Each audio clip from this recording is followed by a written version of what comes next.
जीवन धर्म के संबंध में हम लोग चर्चा कर रहे हैं। कहा गया है कि जब भी कोई व्यक्ति अपने जीवन के धर्म को समझना चाहता है और धर्म को जीवन में लाना चाहता है तो उस व्यक्ति को अपने अंदर छिपे हुए उन दिव्य गुणों को प्रकाशित करना चाहिए जो वास्तव में व्यक्ति होता है।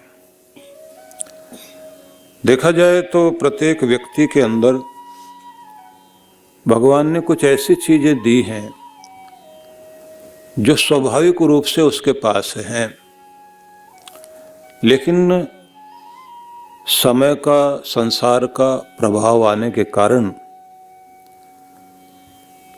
वे दिव्य गुण व्यक्ति के छिपे रहते हैं। मतलब दिखाई देता है व्यक्ति का क्रोध, उसका लालच, निर्दयता, कठोरता और तरह तरह की चंचलता, असंतोष, दूसरों के प्रति बदला लेने की भावना, तरह तरह की वक्रता, कुटिलता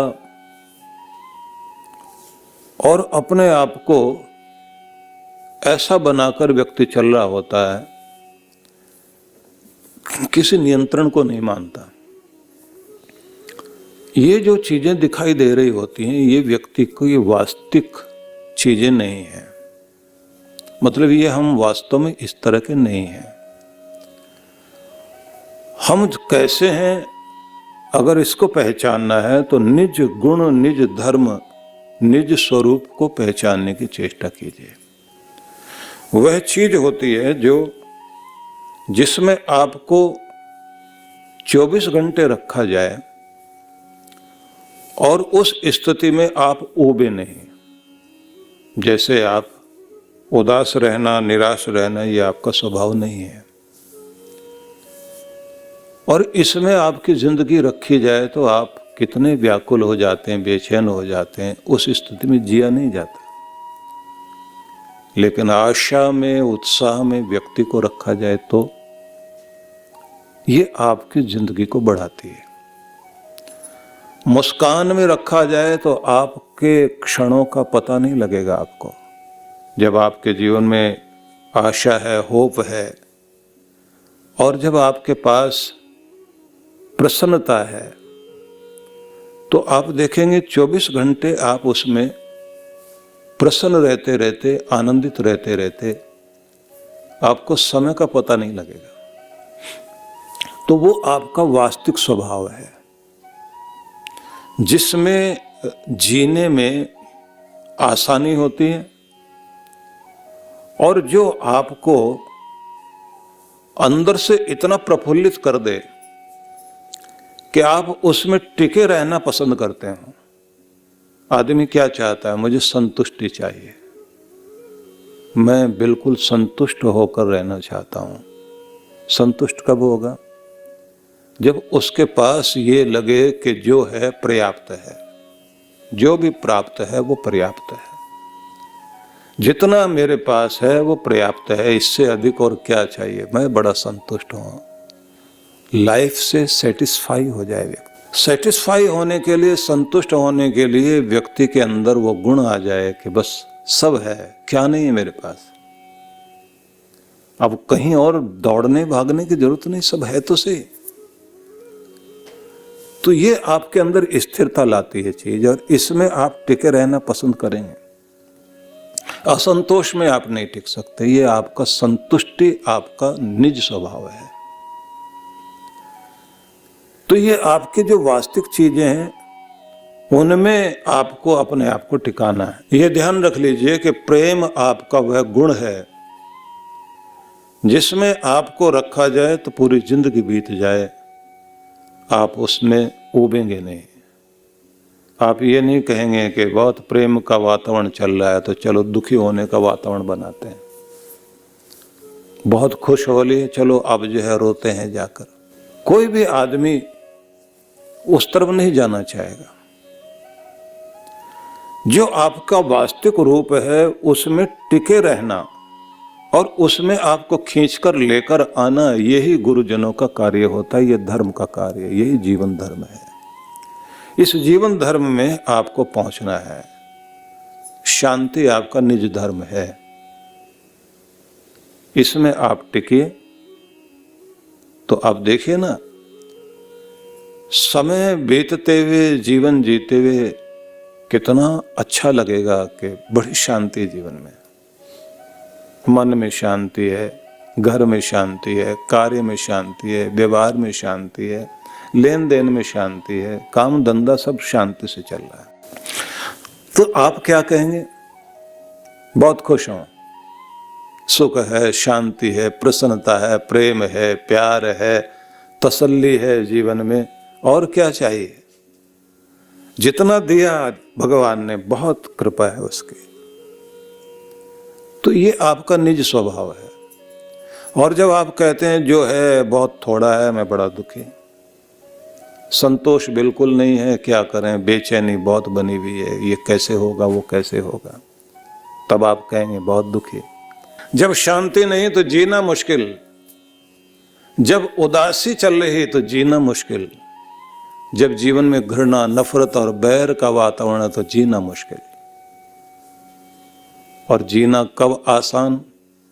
प्रेम भी है, प्यार भी है, शांति भी है, सुख भी है, सुकून भी है, चैन भी है, संतुष्टि है, चैन की नींद सोते हैं जी, और क्या चाहिए? तो आदमी क्या कहेगा? सोने की चैन मिले ना मिले, लेकिन चैन की नींद तो मिल जाए। अगर चैन की नींद हमारे पास हो गई तो सोने की चैन की कोई जरूरत नहीं, चैन की नींद चाहिए। तो संतुष्टि है, जहां संतुष्टि है वहां सब कुछ है। ये जीवन धर्म है, ये निज धर्म है, यही निज स्वरूप है, जिसमें लाने के लिए महान पुरुषों ने इतने सारे विधान बनाए। आपके ग्रंथों में तरह तरह की विधियां बताई गई, और गुरुजन आपको लेकर चलते हैं कि ध्यान में चलिए, आपके जीवन में ये सारी चीजें आए। और ये कमाल की बात है कि जीवन में घटनाएं चलती रहेंगी, क्योंकि संसार ही वह है, सम सम सरति इति संसार, सरक रहा है जो धीरे धीरे विधि पूर्वक, व्यवस्था पूर्वक सरकता जा रहा है।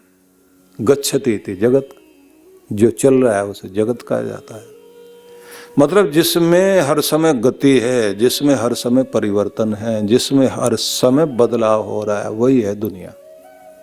तो जिसमें लगातार परिवर्तन हो रहा है, बदलाव हो रहा है, उसको संसार को कहा जाता है घटनाओं का प्रवाह। घटनाओं का प्रवाह है ये संसार, और इसमें हर पल कुछ ना कुछ घट रहा है। और जो कुछ घट रहा है तो कुछ अच्छा है, कुछ बुरा है, कुछ सुख है, कुछ दुख है, कुछ मान है, कुछ अपमान है, कुछ लेना है, कुछ देना है, कुछ संयोग है, कुछ वियोग है, कुछ पा रहे हैं, कुछ खो रहे हैं, कुछ मिल रहा है, कुछ बिछड़ रहा है। इसको कहा गया है कि ये संसार के दो रूप हैं, एक जैसी चीज रहेगी नहीं। इस दुनिया का नियम ही यही है कि एक से विपरीत दूसरी चीज है। दो विरोधी तत्वों का साथ दुनिया में चलता है। अगर धूप है तो छांव भी साथ में, गर्मी तो उसके साथ में सर्दी है। ये दोनों विपरीत एक दूसरे के, एक तरफ दिन, दूसरा उसका एकदम विरोधाभासी रात्रि, और दोनों जरूरी। इसलिए कड़वा है तो मीठा भी है। और कमाल ये कर दिया गया है कि कड़वे में भगवान ने सेहत दे दी, मिठास में जो है उन्होंने कहा थोड़ा से खाना। अब अगर कड़वे में वो जो है कोई हित की बात ना देखता या देता ही नहीं भगवान, कसैली चीजें हैं आप खा रहे हैं, खानी पड़ती हैं। करेला कड़वा है लेकिन सेहत देता है।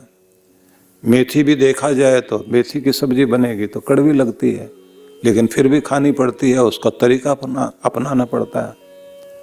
कुछ चीजें खट्टी हैं, कुछ मीठी हैं, तो उन सबका मेल बैठाते हैं आप, क्योंकि एक से स्वास्थ्य मिल रहा है, दूसरे रुचिकर लग रही है। दो विपरीत चीजों के साथ संसार को बनाया। और कमाल ये है एक ही घर में जुड़वा बच्चे हैं, दोनों को एक ही तरह की चीज पसंद आए ऐसा तो नहीं होगा।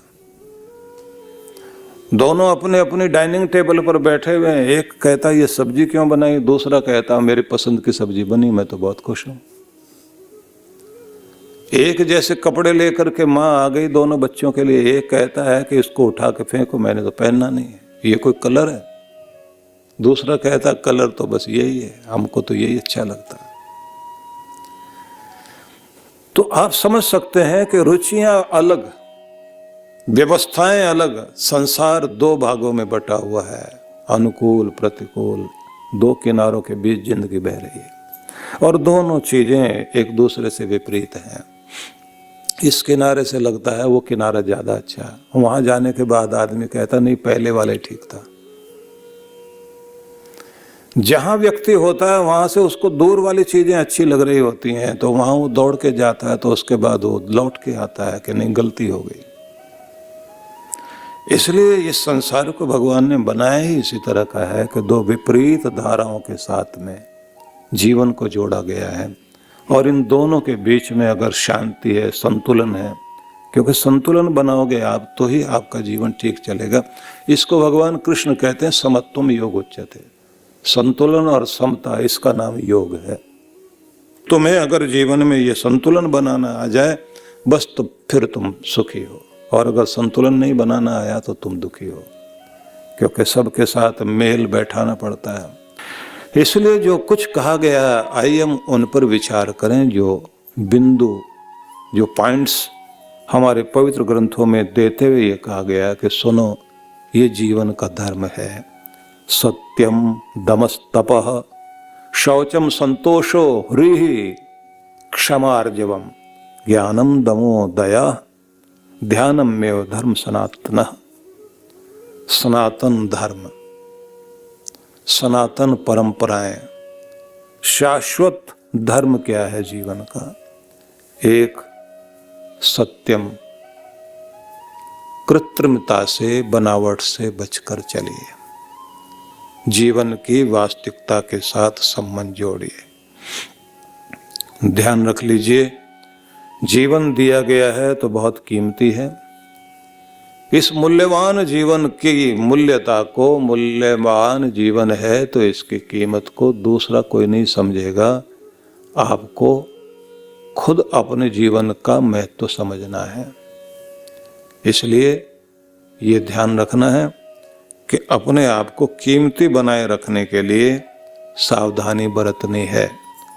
नकली जीवन नहीं, असली जीवन जिए। तो पहला कहा गया है सत्यम।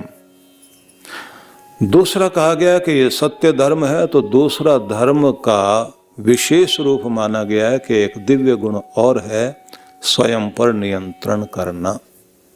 स्वयं पर नियंत्रण करना मतलब इसको माना गया है कि यह वह चीज है जब आप अपने ब्रेक का इस्तेमाल करते हैं। कहाँ रुकना है, कहाँ चलना है, कितना, कितनी स्थिति में कार्य करना चाहिए, इसकी प्रैक्टिस करनी होती है। प्रैक्टिस करनी होती है कि आज मैंने अपने ब्रेक का कितना इस्तेमाल किया। आपको अपनी अच्छी गाड़ी चलानी तभी आती है ना जब आप जो है स्पीड के साथ में बैलेंस बनाएं, सही जगह मोड़ें, और जहां खतरा है वहां अपना ब्रेक लगाकर गाड़ी की स्पीड कम करें या रोकना हो तो रोकें।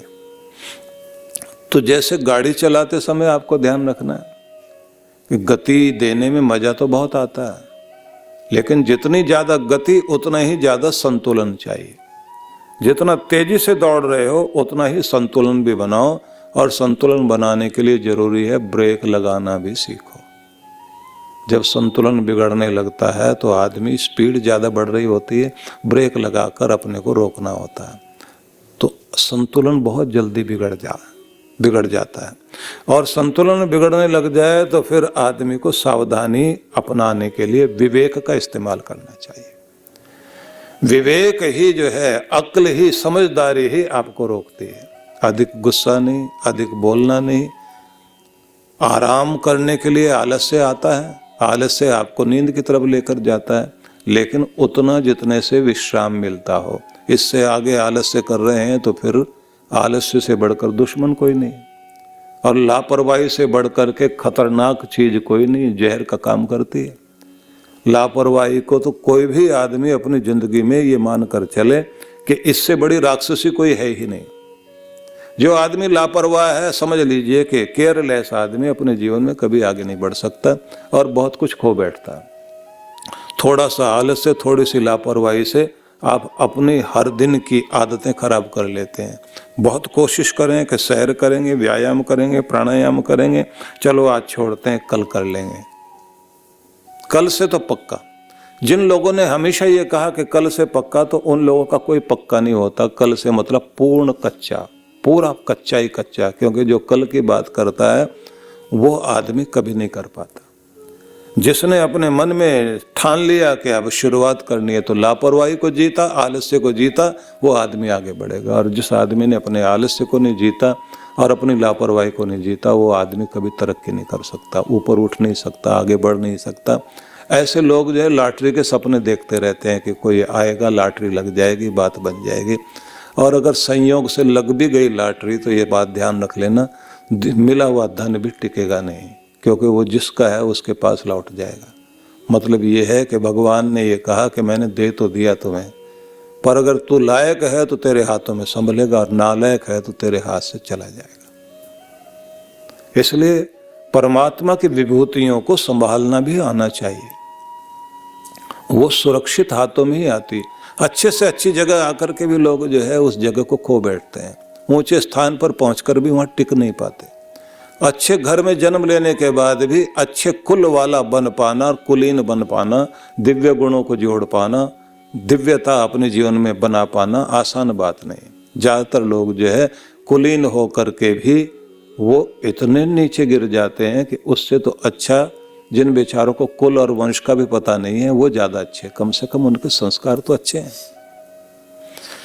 इसलिए हर दिन अपने आप को नियंत्रित करना और अपनी लापरवाही पर काबू पाना, इसको कहा गया है कि जीवन में जीवन धर्म का ये दूसरा लक्षण है जो आदमी को अपनाना चाहिए। तीसरा माना जाता है कि वही व्यक्ति सच्चे धर्म वाला होगा जिस व्यक्ति के अंदर तपस्या की शक्ति होती है।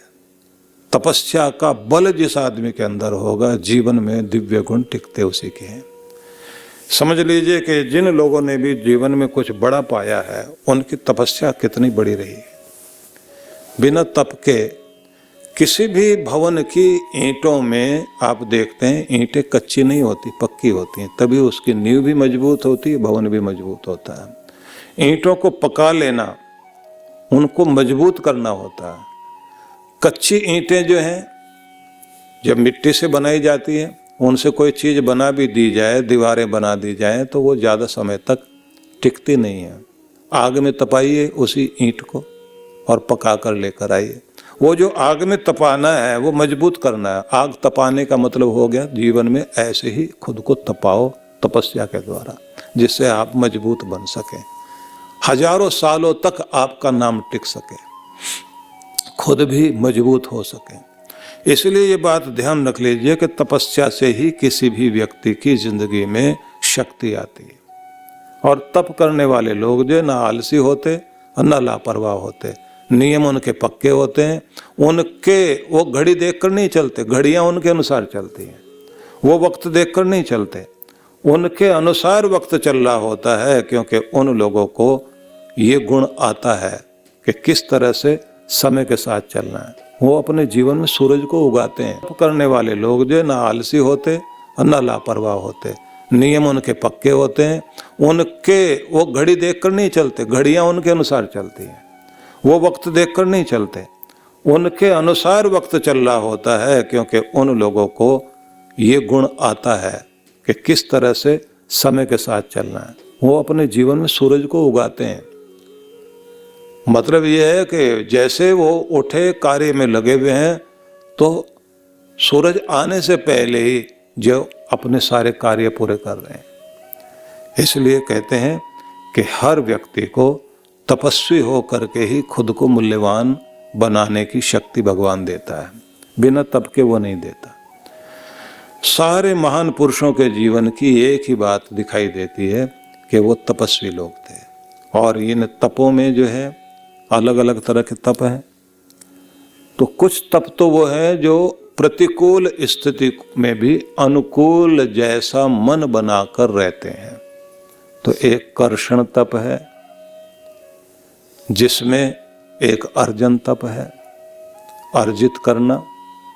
जीवन में हर जगह जहां भी जाओ वहीं से कोई ना कोई गुण देखो, हर एक आदमी की कोई ना कोई अच्छाई ढूंढकर अपनी जिंदगी में जोड़िए, अर्जन करना।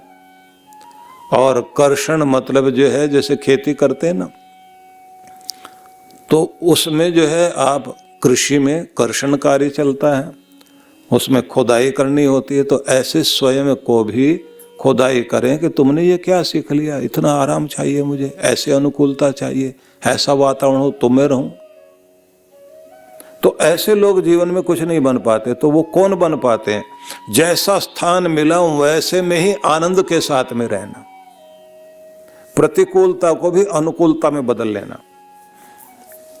जिन लोगों को ये गुण आता है उनके रिश्ते भी ठीक चलते हैं। कबीर साहब के जीवन की वो घटना याद करने योग्य है कि जब उनसे किसी ने आकर के ये जानना चाहा कि महाराज आप एक गृहस्थ संत हैं, और गृहस्थ संत क्योंकि ज्यादातर ऋषि मुनि जो थे वो गृहस्थ संत थे। ऋषियों के साथ में जो है जैसे वशिष्ठ ऋषि और उनके साथ उनकी पत्नी अरुंधति, दोनों के नाम पर हमारे देश में नक्षत्र हैं। एक नक्षत्र का नाम वशिष्ठ है, दूसरे का नाम अरुंधति है। तो वशिष्ठ आगे चलता है तो अरुंधति नक्षत्र उसके पीछे चलता है। तो ऐसे कहते हैं पति पत्नी दोनों एक दूसरे के साथ मिलकर चल रहे हैं और पति के आदर्श को पत्नी जो है स्वीकार करके चल रही है। तो कबीर से किसी ने आकर के कहा कि आप जो है गृहस्थ संत हैं, लेकिन आपके घर में जितना प्रेम प्यार है, जितना मेल है, उसे देखकर तो ऐसा लगता है कि ये कोई एक अलग ही तरह की चीज है। तो हमें भी बताइए कि कैसे ऐसे प्रेम से रहा जा सकता है। तो कहानी में एक बात याद करने वाली है, तो लंबी कहानी का सार बता देता हूं। कबीर ने कहा कि अच्छा बैठो, ये बात भी तुम्हें बताएंगे। और उन्होंने उसको जो है बैठा दिया और उसके बाद में अपनी पत्नी से कहा कि भगवान दिया जला कर ले आओ, मैं पुस्तक पढ़ूंगा। और वो बैठे कहाँ? धूप में। धूप में जो है पुस्तक पढ़ने के लिए दिया जलवाया उन्होंने। अब पत्नी दिया लेकर आई तो उन्होंने कहा बत्ती थोड़ी तेज कर दो, क्योंकि जो है ना लाइट और हो जाए। अब जो आदमी आया था उसने तो माथा पीट लिया कि जिस आदमी से हमने ज्ञान लेना था वो तो हरकत ऐसी कर रहा है, इतनी तेज धूप के बीच में दिए की औकात ही कुछ नहीं, और ये कहते बत्ती तेज करो इसकी। और पत्नी भी ऐसे कमाल की है, दिया भी रख गई प्यार से और बत्ती भी तेज कर दे। और ये जो है दिए के साथ में बैठ के पुस्तक पढ़ रहे हैं। थोड़ी देर पढ़ने के बाद में उस आए हुए अभ्यागत को, अतिथि को कहा कि भैया भोजन का समय हो गया, चलो भोजन करते हैं। पत्नी भोजन लेकर के आई तो वो भी न जाने क्या हुआ होगा उस दिन, एक सब्जी में नमक डालना भूल गए, दूसरे में डबल डाल दिया। अब जिसमें डबल नमक है तो वो भी नहीं खाया जाए, जो फीकी है तो वो भी नहीं खाई जाए। और कबीर ने बैठते ही जो है दोनों सब्जियों को मिलाया और मिलाने के बाद स्वाद लेते हुए और वाह वाह करें और कहें भगवान आज तो तूने कमाल ही कर दिया, ऐसी सब्जी कभी बनी नहीं है, इतना आनंद, इतना स्वाद, एक अलग ही प्रयोग कर दिया आज तो आपने। अब वो आदमी बैठे बैठे दांत पीसे के आदमी क्या है, ये दो तरह की सब्जियां मिलाई कैसे जा सकती हैं।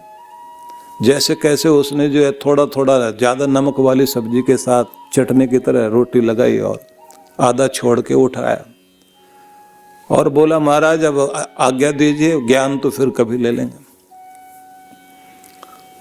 कबीर ने कहा अभी सुनने की बात है, कोई भी पत्नी अपने पति के लिए भोजन कभी भी खराब नहीं बनाती, उसकी पूरी कोशिश रहती है। अपने लिए तो जीती नहीं वो, अपने लिए कहाँ बनाती है, वो तो हमेशा बोलती है मेरा क्या है, मैं तो कैसे भी गुजारा कर लूंगी, ये खुश रहने चाहिए, उसकी तो भावना यही होती है। अब अगर इस बेचारे को काम में ऐसे उलझी रह गई कि इसे ध्यान ही नहीं आया, नमक डालना था एक सब्जी में डबल डाल गई, दूसरे में डाला ही नहीं है, तो इसका मतलब ये है कि अब मैं बैठ करके ये लड़ाई लड़ूं, बर्तन उठा करके फेंकूं। मैंने क्या किया है कि दोनों सब्जियां मिला करके और उसके बाद क्योंकि नमक हो गया बराबर, अब स्वाद भी पूरा पूरा आ रहा है और मैं खुश भी हूं, और जितने जितने मैं तारीफ करता हूं वो बेचारी दुखी हो रही है अंदर से कि लगता है आज कोई गलती हो गई है। और ये जब मिला के खा रहे हैं तो इसका मतलब है आज मैंने सावधानी नहीं बरती। लेकिन साथ साथ में ये भी कहती है कि भगवान आपने मुझे मेरे पति ऐसे दिए हैं जो हर बात के लिए मेरे साथ एडजस्ट करते हैं। मैं ही लायक होने में मेरी कमी है, लेकिन इनके लायक होने में कोई कमी नहीं है। तो गृहस्थ ऐसे चलता है, उन्होंने कहा। और बोले दूसरी बात ये देखो कि मैंने इनको चिढ़ाने के लिए, गुस्सा दिलाने के लिए ऐसी हरकत की।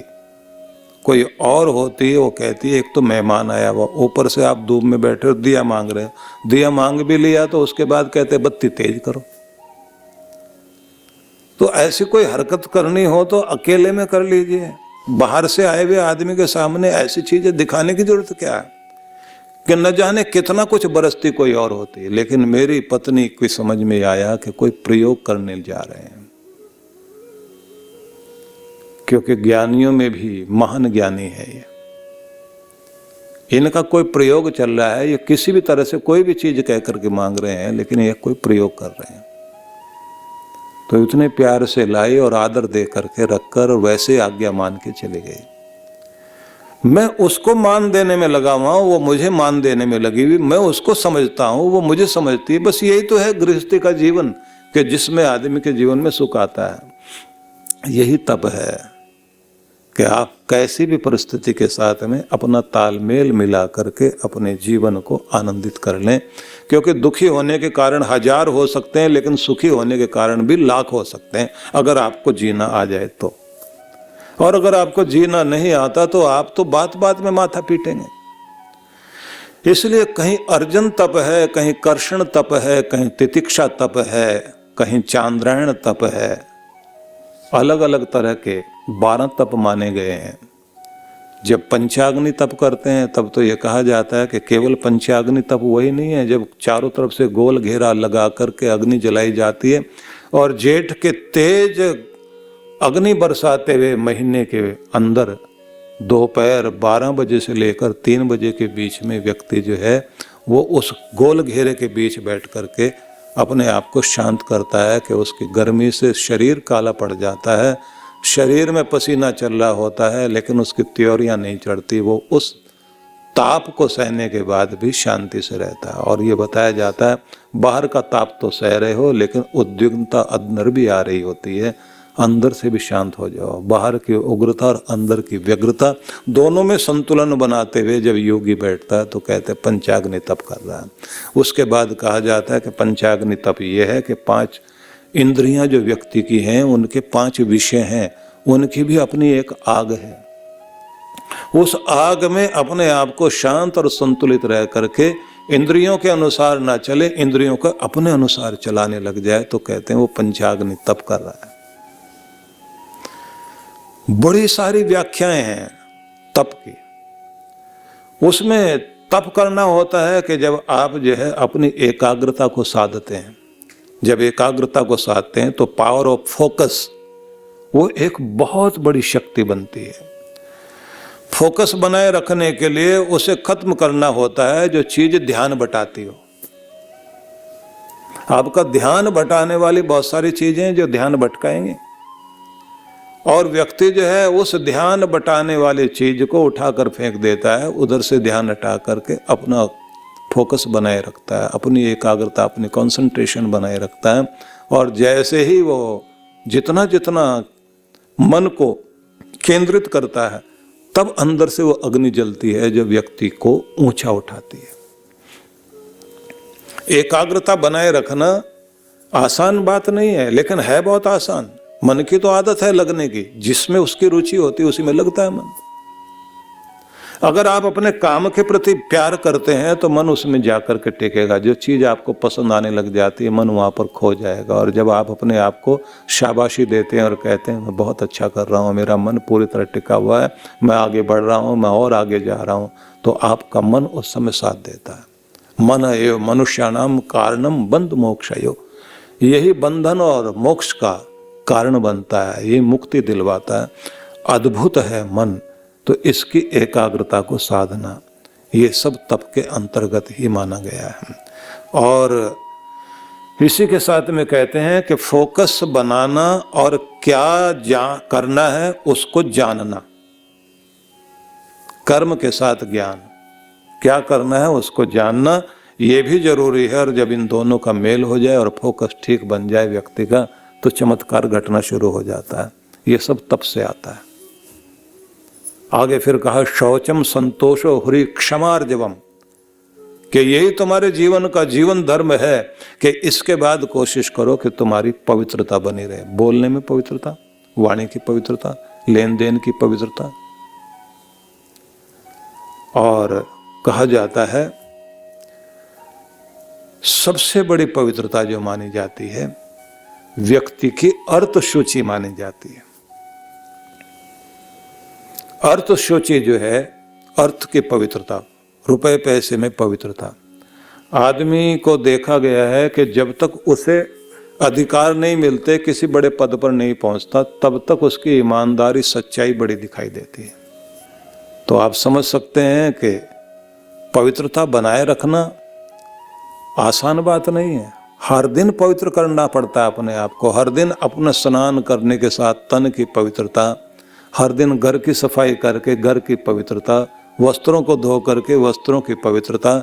ऐसे कहते हैं वाणी की पवित्रता, वैसे ही मन की पवित्रता, और वैसे ही उत्तम चिंतन करते करते अपने आप को, अपनी बुद्धि को भी सुबुद्धि बनाना पड़ता है। और बुद्धि सुबुद्धि तब बनती है जब जीवन में धर्म जुड़ता है। क्योंकि रावण बुद्धिमान है लेकिन धर्म नहीं है। ब्रह्म जी के पास में धर्म है। और राम जी की परीक्षा के संबंध में राधेश्याम कथावाचक ने लिखा ना, उनकी राधेश्याम रामायणी है, कि सुषैन वैद्य जब कह रहे हैं कि मैं दुश्मन का वैद्य हूं और इलाज कैसे करूं, मैं वैद्य हूं रावण के घर का, किस तरह ऐसा काम करूं अनुचित यह होगा लंका के इस दुश्मन को जो आराम करूं, ऐसा प्रसंग आता है। तो उस समय जो है राम जी क्या उत्तर देते हैं, जिस धर्म हेतु प्रिय भरत छुटा, प्यारी सीता का हरण हुआ। इतना इतना कष्ट सा, उस धर्म हेतु यदि लक्ष्मण भी मरता है तो मर जाए, पर आवाज यही होगी मेरी कि धर्म मेरा जाने ना पाए। इतना बोल दिया। तो उसके बाद में अब वो कथावाचक भी क्या लिखते हैं कि हाथ जोड़ करके सुषैन कहता, महाराज मैं तो आपके सेवक का भी सेवक हूं, ये तो मेरे मुंह से गलती से निकल गया।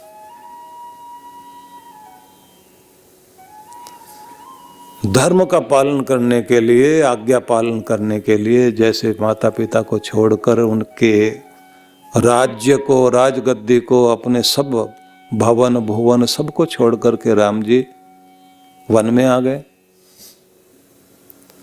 और त्याग भी कितना बड़ा है तो आप उसकी कल्पना नहीं कर सकते। रावण के पास में धर्म नहीं है, अधर्म है। अधर्म है और बुद्धिमान है, तो उस अधर्म के कारण उसने अपना विनाश कर लिया ना। अपने कुल का कुछ भी नहीं बचा। और कितनी बड़ी शक्ति थी, धन था लेकिन धर्म नहीं था, बुद्धि थी धर्म नहीं था। बुद्धि धर्म से जुड़ती है तो बुद्धि उपयोगी बनती है। बुद्धि अधार्मिक हो जाए, अधर्म करने लग जाए तो विनाश का कारण बनती है। जिन लोगों के जीवन में भी धर्म आया, उन लोगों के बुद्धि, उनका धन, उनका ज्ञान, उनका बल इस दुनिया में बहुत कुछ बड़ा कर पाया। इसलिए ये निवेदन करना चाहता हूँ सभी से कि अपने आप को पवित्र रखने के लिए हर दिन प्रयास करते रहना चाहिए। और पवित्रता के लिए कहते हैं कि बुद्धि को धर्म से जोड़ो।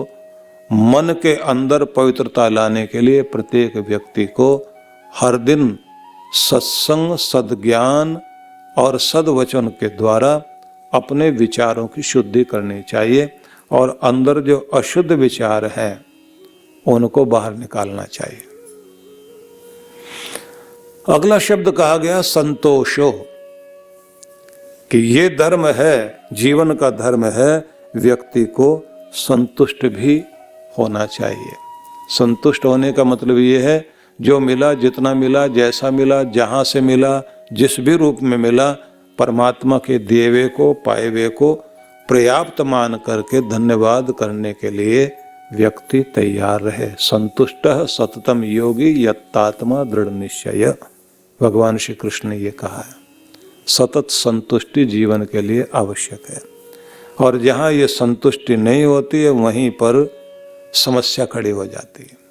बेचैनी ने ही इस दुनिया को दुखी किया हुआ है। कमाल ये है कि ये तृष्णा बन जाती है जब तृष्णा व्यक्ति को इतना नचाती है, कहीं पर भी चैन नहीं मिलेगा। इसको लियो टॉलस्टॉय ने जो एक कहानी लिखी थी ना, जिसका सार ये है कि वो एक आदमी जो साइबेरिया के जंगल से होकर के राजा के दरबार में आया था, और जब उसको कहा गया कि सुना है कि बहुत सारी ज़मीनें राजा साहब दे रहे हैं, तो मंत्री ने कहा, राजा साहब ने बस एक शर्त लगाई है कि दौड़ो और जितनी ज़मीन घेर सकते हो उतनी ले लो। लेकिन बस यही है, गोल घेरा घेर के और वापस वहीं आना होता है। जितनी ज़मीन चाहो सुबह से लेकर शाम तक।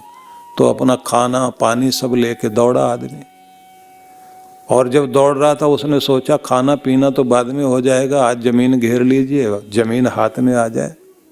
दौड़ा बहुत, दौड़ते हुए गोल घेरा खींचते खींचते जब वो वापस आया तो इतना थक गया था कि सांस उखड़ रहा था उसका, गिरने को हो गया। और कमाल ये हो गया, 8-10 फुट दूरी रह गई, और मंत्री लोग और वहाँ के सैनिक सारे के सारे और जितने भी अधिकारी लोग हैं सब कह रहे शाबाश शाबाश, तूने तो कमाल कर दिया, इतनी दूर तक तो कोई दौड़ा ही नहीं। और जैसे ही 6 फुट रह गया बस वहीं वो गिरा, आखिरी सांस उसकी जा रही है, हाथ लगा रहा है, 6 फुट आगे जमीन पड़ी है। अब उससे कहा गया कमाल कर दिया तूने तो। बोले बस ये 6 फुट रह गई, इसका क्या करोगे, बढ़ाओ ना थोड़ा सा आगे। सांस निकल रहा है, और जैसे उसका सांस निकला वो 6 फुट जमीन बच गई। और उसने ये पूछा था क्या करोगे, यहाँ तक बढ़ा दो ना मुझे, मेरी हो जाए। तो उधर जो है वो जो मंत्री था उसने कहा भैया ये 6 फुट ही है, यही काम आएगी तेरे, क्योंकि आखिरी समय में इसी में तेरी लाश डाली जाएगी, इसी में तू गाड़ा जाएगा, इसी में जलाया जाएगा। भाई यही घेर पाएगा, तो बाकी नहीं घेर पाए। पूरी जिंदगी लगे रहो।